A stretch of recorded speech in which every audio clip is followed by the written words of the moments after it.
A paper on everyone's favourite carnivorous dinosaur has been published recently that seems to suggest its brand new, oh so controversial, fluffy plumage could be wrong? Or at least less fluffy than we originally thought. Time for a quick history lesson. T-Rex was first discovered in South Dakota 1892 by Edward Drinker Cope and originally named... It was finally reclassified as the T-Rex we know and love in 1905 and was reconstructed, like most dinosaurs at the time, in a somewhat interesting way. It was later proved, around the 1970s, that this strange tripod posture would break the animal's spine and dislocate its hips, but public opinion took a long time to shift, and it wasn't until 1995 that the American Museum of Natural History updated their displays to show a more scientifically accurate horizontal posture. This was, in part, thanks to the success of Jurassic Park, which updated the public's ideas on dinosaurs, away from the stupid and slow creatures they'd been viewed as for decades, and led to what's now known as the dinosaur renaissance. The history of feathers is even older than the history of T-Rex, and intrinsically linked to the realisation that birds are in fact dinosaurs, despite what some people on the internet will tell you. The oldest bird we know of is Archaeopteryx, a genus designated in 1863 by Richard Owen. Later, Thomas Henry Huxley, good friend of Darwin and evolution's #1 fan, published a paper arguing a direct line of descent from dinosaurs to birds in 1868, but wasn't originally taken seriously, with even Richard Owen himself disagreeing. Things changed when, around the 1990s, feathered dinosaurs from sites of exceptional preservation were found, and the dinosaur-bird link was finally taken seriously, if only in scientific circles. So it's obvious that feathers were present in at least some non-avian dinosaurs. The challenge now is working out which ones, and at what point they evolved. Which brings us to T-Rex. A feathered tyrannosaur was found in 2012 named Eutyrannus, and the debate seemed to have been settled. If one tyrannosaur was feathered, chances are they all were. Although pop culture is yet to catch up, among the paleontological community, things seem to be pretty set in stone.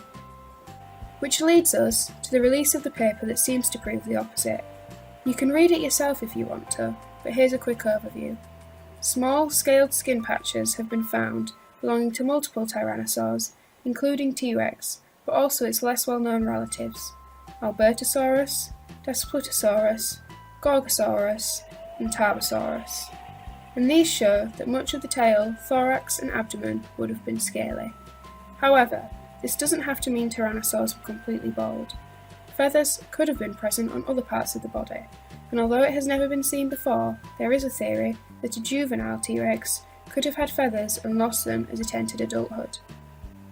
The next obvious question to ask is how the tyrannosaurs in question lost their feathers, and for that we need to know why they evolved in the first place. Before flight evolved, there were two reasons to be feathered. The first is display, either sexual or to ward off predators. This is the lesser of the two reasons and is shown by fewer species. The more important one would have been warmth, and this holds the key to why tyrannosaurs seem to have lost at least some of theirs. There are three main factors as to why insulation became less important. Number 1. Scaled tyrannosaurs inhabited warmer climates than their feathered counterparts. Think about fluffy mammoths and mastodon compared with bald elephants. This is somewhat disproved by mean temperature estimates for the time. North America and Mongolia, which were inhabited by the scaly tyrannosaurs, are comparable to the Yixian Formation, where Eutyrannus lived. What is perhaps more plausible is a difference in habitat.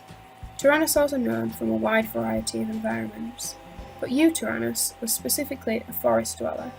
It therefore would have spent most of its time in a colder, more shaded world, and might have needed more insulation.